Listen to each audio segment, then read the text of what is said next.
Didn't think I'd have to exhale from this one, but win's a win. Mariners win 7-6. They improve to 16-12 on the season, and they take 2 of 3 against their hated rivals, the Miami Marlins. Go over the scoring plays.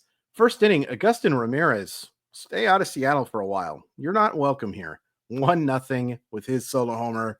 Cal Raleigh, you're welcome in Seattle anytime you want. He homers to right to tie the game at 1-1.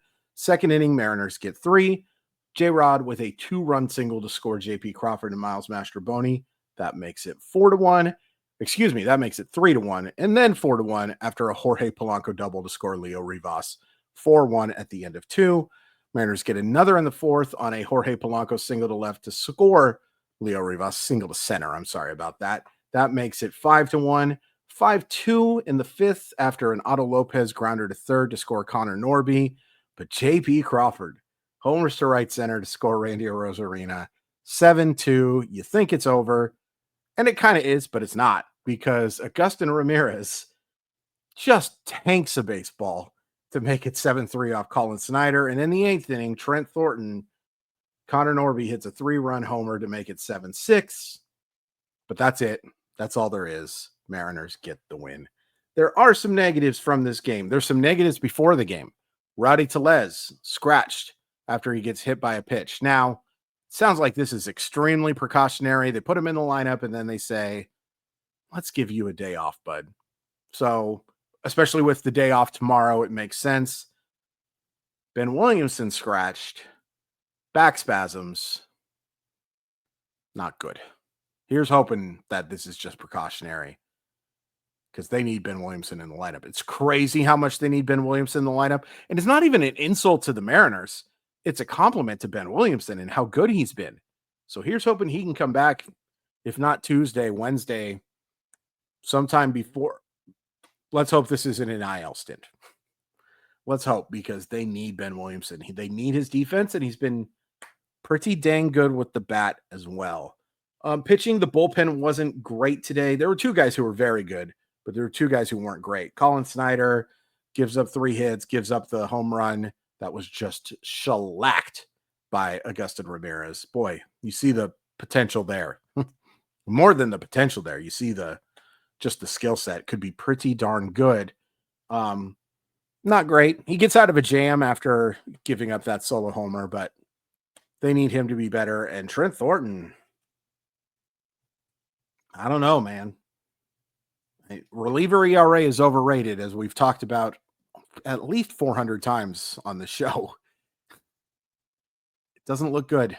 7.71, I believe, is that ERA now. And it's indicative of how he's pitched. He's just not avoiding barrels. Just not doing a good enough job. Can't use him in high leverage. I don't really understand why you didn't have Carlos Vargas in that situation after it was pretty clear he didn't have it. Didn't love it. I did not love it. But I'll tell you something I always love. It's not simply, yes, it is. It's Simply Seattle, the very best in Seattle sports gear. Great stuff for the Mariners, the Kraken, the Seahawks, the Storm, the Sounders. Find it all and then save 15% off already great prices. MOLLYWHOP15. You just type that at checkout or copy and paste, because there's a link in the description. It takes 15% off your order. It's a great deal from great people. Support a local business. They're the best. They are the absolute best. I've loved working with them with Molly Wop Monday. I've loved working with them on YouTube. Thank you so much to Simply Seattle. www.simplyseattle.com. But again, link in the description. All right, positives. Let's start with Logan Evans. Makes his MLB debut and wasn't great. He walks 3 batters. Command was kind of shaky. Got a little lucky with some wide strike zone, but allows only the 2 hits, gives up just the solo homer and then a fielder's choice. You'll take that. I think that's a pretty darn solid MLB debut. It's not spectacular like George Kirby's or even Matt Brash's. Remember that? Matt Brash's debut? Goodness. Seems so long ago. But solid. A solid job. A soft landing for sure, because the Marlins are bad. But he did his job and then some. And it gives you some optimism for a guy who is almost assuredly going to stick in the rotation if Logan Gilbert is out, and he is. We'll see for how long.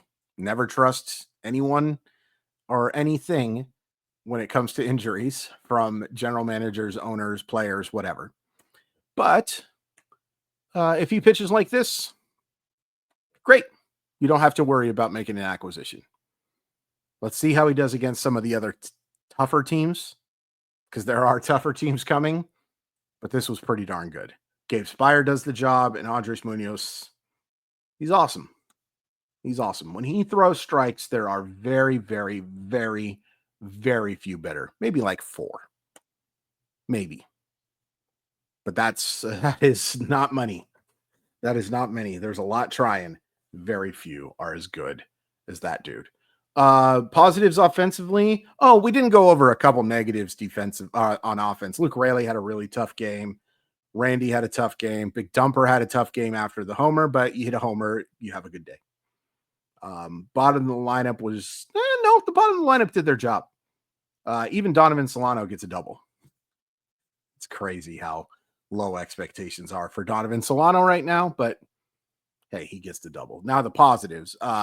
Julio reaches twice and gets that big 2-run single. Look, bases loaded, 2 outs against a guy. Max Meyer has been in fuego. He's been superb this year. Former 3rd overall pick, has excellent stuff, and you get to him early. In fact, I think he only threw 4 innings today. To do what they did against Garrett Crochet and against Max Meyer over the last less than a week, that's pretty darn good. That's pretty darn good pitching that you had success against. I wouldn't say beat up, but had success against for sure. But that 2-run single to make it 3-1 and to give Logan Evans some cushion was massive. Massive. And then Polanco is just, man, Jorge Polanco is, he's played like a star this year. Star is an understatement. And sure, his sample's a little smaller because he can't play against left-handed pitching right now, and he went on the paternity list and all that stuff.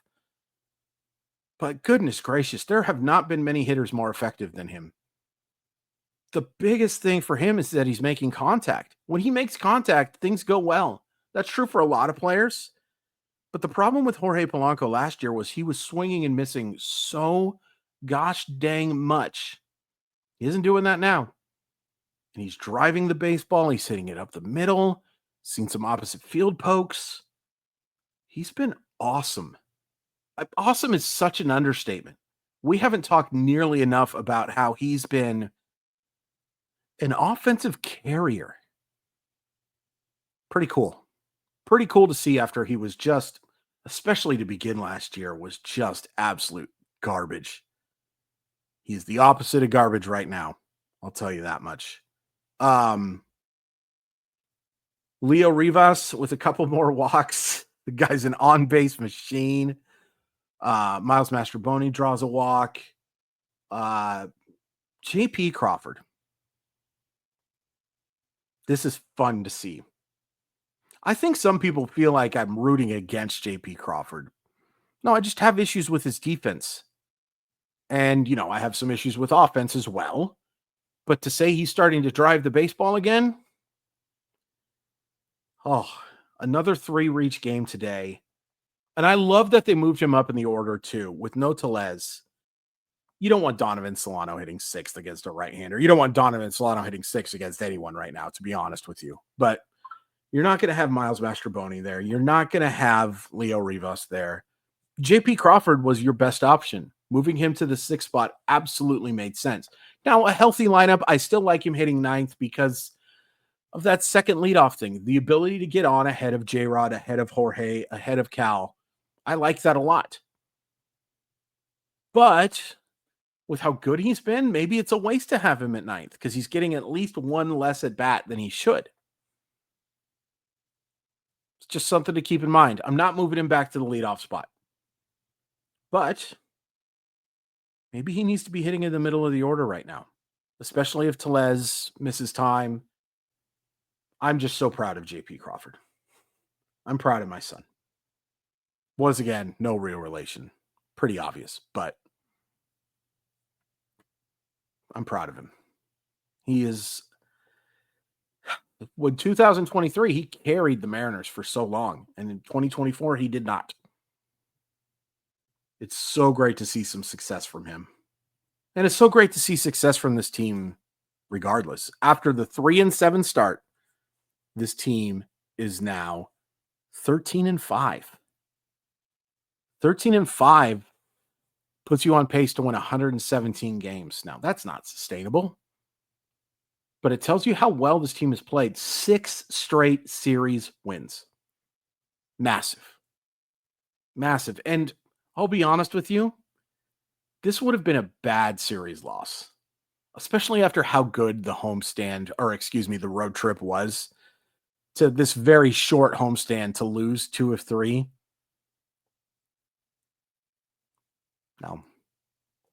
No, it would have been bad, but they didn't. And it's understandable what happened Friday. One of the best pitchers in baseball gets hurt. Casey Lawrence gets asked to wear one. It's not ideal, but it happens. But you outplayed this team, and look, it ends up being a 1-run game because of some late inning shenanigans isn't the right word, but some gaffes. Particularly, I think, a decision to leave Thornton in. But this is a good series win against a bad baseball team, yeah. But you outplayed the Marlins and you should have outplayed the Marlins. You should have. But it's still nice to see. And the difference between taking 2 of 3 here and 1 of 3 here is, I think, significant. And now you get a day off. Now you get 2 against an Angels team that, I'm sorry, is not good. Should win both of those games. And then you go back on the road. But a 4-1 homestand is well within reason, and a 3-2 homestand is fine. It's fine. It's not perfect, obviously, but you can take it. With one of those losses being when your ace gets hurt. Real quick, please check out my NFL draft video. I worked hard on it. Appreciate you doing that. I know this is Mariner time, but if you would check that out, I'd appreciate it. If you hit like, I'd appreciate it. If you hit subscribe, I'd appreciate it. Feels like my voice is a little raspy right now. I'm going to go drink some clear American peach. It's good. Can't help it. Walmart does not sponsor this channel. Fun game. Got scary there at the end, but another series win. Can't complain. And congrats to Logan Evans. You'll always remember this one